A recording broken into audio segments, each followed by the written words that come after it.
ప్రతి మనిషికి ఒక ఎక్స్క్లూజివ్ టాలెంట్ ఉంటుంది. అది మంచికి ఉపయోగిస్తే గొప్ప వ్యక్తులవుతారు. తన టాలెంట్ను తాను గుర్తించకుండా వేరే దారిలోకి వెళితే సామాన్యుల్లా మిగిలిపోతారు. ప్రపంచంలో చాలా మంది యువత తమ ప్యాషన్లో కాకుండా జీవనం కోసం టాలెంట్ను వదిలేస్తారు. ఇలానే అస్సోంలోని వాజిద్ హుస్సేన్కు ఒక టాలెంట్ ఉంది. అదే లాకర్ ఓపెన్ చేయడం. కానీ ఆ టాలెంట్ను పాజిటివ్గా ఉపయోగించుకోలేకపోయాడు. చివరకు దుబాయ్లో సెక్యూరిటీ గార్డ్గా పనిచేశాడు. అది కూడా దుబాయ్లోని ఒక ప్రైవేట్ సంస్థ. దివంగత లెజెండరీ ఫుట్బాల్ ప్లేయర్ డిగో మ్యారడోనా విలువైన వస్తువులను సేకరించింది ఆ సంస్థ. వాటిని అత్యంత కట్టుదిట్టమైన లాకర్ రూమ్ లో దాచిపెట్టింది. దుబాయ్ కేంద్రంగా మ్యారడోనా మ్యూజియం ఏర్పాటు చేయాలనేది ఆ సదరు సంస్థ ప్లాన్. 2020లో ఫుట్బాల్ గార్డ్ మ్యారడోనా గుండెపోటుతో చనిపోయిన తర్వాత ప్రపంచ వ్యాప్తంగా ఆయన వస్తువులను సేకరిస్తోంది ఆ సంస్థ. ఎందుకంటే ఆయన చనిపోయిన తర్వాత మ్యారడోనా సంతకం చేసిన టీషర్ట్ ధర 1.5 కోటి పలికింది అంటే ఆ క్రేజ్ ఏంటో అర్థం చేసుకోవచ్చు. అలాంటి 100 వస్తువులను ఎన్నో కోట్లు ఖర్చు పెట్టి సేకరించి దుబాయ్లోని ఓ బిల్డింగ్లో భద్రపరిచింది. ఆ భవనానికి కనీసం 20 మంది సెక్యూరిటీ గార్డులను నియమించింది. చుట్టూ సీసీటీవీ కెమెరాలున్నాయి. షిఫ్ట్ల వారీగా సెక్యూరిటీ సిబ్బంది మారుతారు. ఏ మాత్రం అలజడి రేగినా కొత్త వ్యక్తి ఆ బిల్డింగ్ లోనికి వెళ్ళడానికి ప్రయత్నించినా సరే సైరన్ మోగిపోతుంది. అంతేకాదు ఆ సైరన్ తాలూకు అలర్ట్ స్థానిక పోలీసులకు, ఆ కంపెనీ యజమానులకు కూడా వెళుతుంది. అందుకే పోలీస్ భద్రత సాధ్యం కాక నమ్మకమైన ప్రైవేట్ సెక్యూరిటీ ఏజెన్సీని నియమించింది ఆ సంస్థ. అసలు ఆ బిల్డింగ్ లో మ్యారడోనాకు సంబంధించిన వెలకట్టలేని వస్తువులున్నాయని బయట ప్రజలకు కూడా తెలియదు. కేవలం పోలీసులకు, అక్కడ పనిచేసే సెక్యూరిటీకి మాత్రమే తెలుసు. ఆ బిల్డింగ్ కు మన దేశం నుంచి వెళ్లిన వాజిద్ హుస్సేన్ సెక్యూరిటీ గార్డ్ గా పనిచేశాడు. గార్డులకు 3 ఎంట్రీల వరకు మాత్రమే అనుమతి ఉంటుంది. ఆ మ్యారడోనా సీక్రెట్ మ్యూజియం బిల్డింగ్ దగ్గర లోపల 3rd డోర్ దగ్గర వాజిద్ హుస్సేన్ సెక్యూరిటీ గార్డ్ గా ఉన్నాడు. అయితే ఈ సెక్యూరిటీ గార్డులకు కొన్ని అనుమతులు ఇచ్చారు.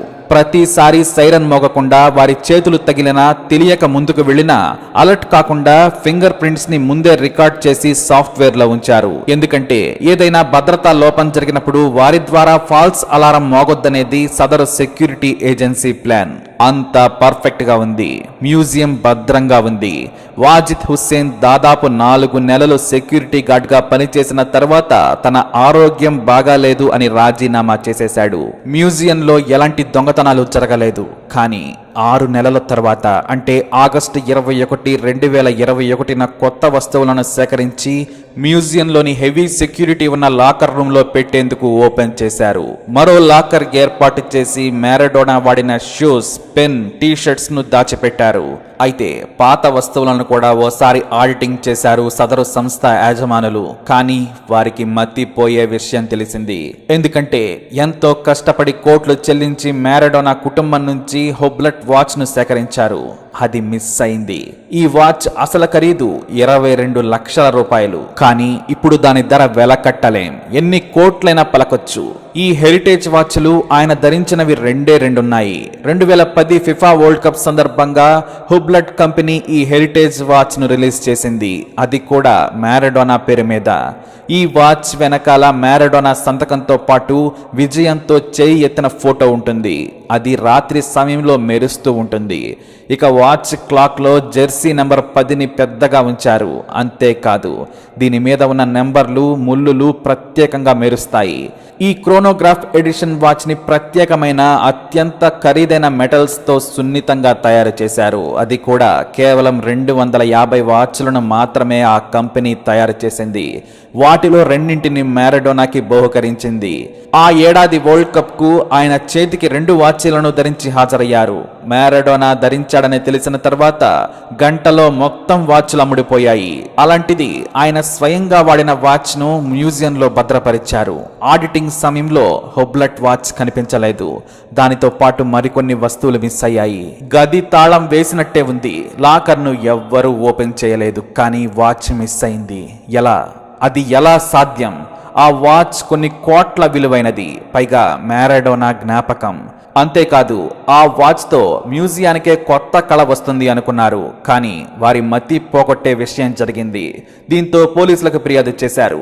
దుబాయ్ పోలీసులు సీసీటీవీ ఫుటేజ్ ని గమనించారు. కానీ ఎక్కడా అనుమానించదగ్గ వ్యక్తులు లోనికి వెళ్లలేదు.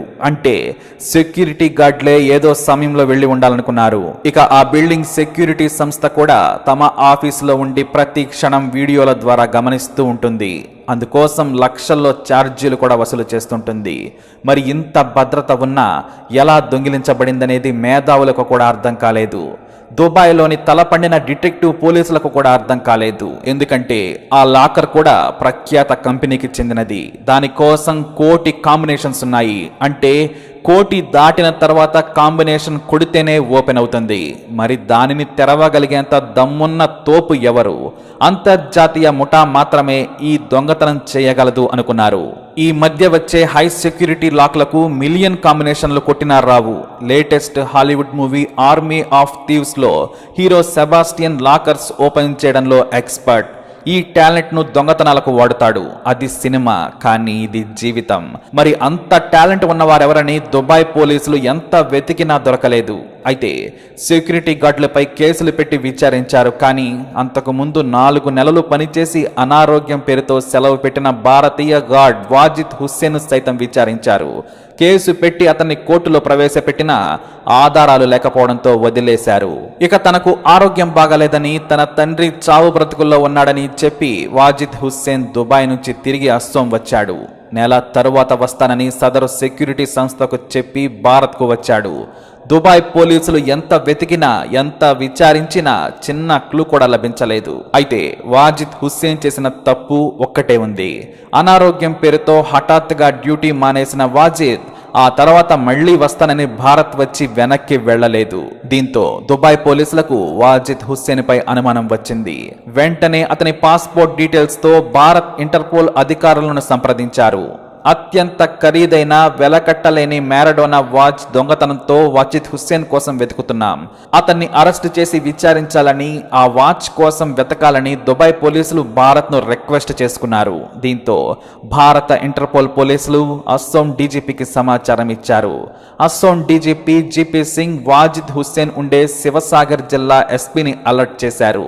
ఆ తరువాత అంటే డిసెంబర్ 11, 2021 ఉదయం 4 గంటలకు 50 మంది పోలీసులతో ఎస్పీ స్వయంగా ఒక కాలనీలో చిన్న ఇంట్లో ఉంటున్న వాజిద్ హుస్సేన్ ఇంటి తలుపులు కొట్టారు. అయితే తాము పోలీసులం ఓపెన్ చేయాలని చెప్పడంతో వాజిద్ హుస్సేన్ ఎంతకీ తలుపులు తీయలేదు. దీంతో పక్కింటి వ్యక్తి సాయంతో పిలిపించి వాజిద్ ను బయటకు రప్పించారు. అతన్ని అదుపులోకి తీసుకొని ఇంటిని అణువణువు వెతకగా పోలీసులకు మతిపోయే వస్తువులు దొరికాయి. వెలకట్టలేని హొబ్లెట్ వాచ్ తో పాటు మ్యారడోనా షూస్, ర్యాకెట్, పర్స్, చిన్న బొమ్మతో పాటు మ్యారడోనా వాడిన వాచ్, ఐప్యాడ్ కూడా లభించాయి. వెంటనే వాజిద్ ను అరెస్టు చేసి కోర్టులో ప్రవేశపెట్టారు.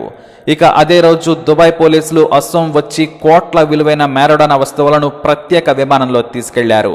తాము చేయలేని పనిని భారత పోలీసులు గంటలో చేసి పెట్టారని దుబాయ్ పోలీసులు అస్సోం పోలీసులకు కృతజ్ఞతలు చెప్పుకున్నారు. అయితే మ్యారడోనా ఖరీదైన వాచ్ తో పాటు ఇతర వస్తువులను నిందితుడి నుంచి స్వాధీనం చేసుకున్నామని సీఎం శర్మ ట్వీట్ చేయడం మరో విశేషం. ఇంతవరకు బాగానే ఉంది. అసలు వాజిద్ హుస్సేన్ గది లాక్ ను ఎలా ఓపెన్ చేశాడు? మళ్లీ లోపల లాకర్ బాక్స్లను ఎలా తెరవగలిగాడు? అస్సలు అనుమానం రాకుండా బయటకు వస్తువులు ఎలా తరలించాడనేది మిస్టరీ. లాకర్ను ఓపెన్ చేసేంత దమ్ము వాజిద్ దగ్గర ఉందంటే నమ్మశక్యంగా లేదన్నారు దుబాయ్ పోలీసులు. ఈ కేసు సాల్వ్ అయ్యి కూల్ గా ఉన్న పోలీసులు ఈ దొంగతనాన్ని సినిమాగా తీస్తే హాలీవుడ్ లో కూడా హిట్ అవుతుందని జోకులు వేసుకున్నారు. కొంతమంది అయితే షాక్ లో నుంచి బయటకు రాలేకపోయారు. వాటిని 10 ఏళ్ల తర్వాత అమ్ముకుంటే కనీసం 100 కోట్లు వచ్చేవి. ఇంట్లోనే దాచుకుని హాయిగా గడుపుతున్న వాజిద్ కు పోలీసులు తెల్లవారుజామున షాక్ ఇచ్చారు. ఇప్పుడు జైల్లో చెప్పకూడు తింటున్నాడు వాజిద్ హుస్సేన్. అయితే ఈ Wajid Hussain Maradona heritage watch కంటే కూడా అంతర్జాతీయ మీడియాలో పాపులర్ అయ్యాడు. చిన్న గాడ్ పెద్ద దొంగతనం అంటూ నెట్ఫ్లిక్స్ క్రైమ్ థ్రిల్లర్ దొంగ లుపిన్ తో పోల్చుతూ ఓ మీడియా కథనం కూడా ప్రచురించింది. అలా కట్టుదిట్టమైన భద్రత ఉన్న లాకర్ ను తెలివిగా ఓపెన్ చేసిన వాజిద్ హుస్సేన్ పై ఈ కథనంపై మీ అభిప్రాయాన్ని కామెంట్ ద్వారా తెలియజేయండి. ఈ వీడియోని లైక్ చేయండి, షేర్ చేయండి, మా ఛానల్ని సబ్స్క్రైబ్ చేసుకోండి.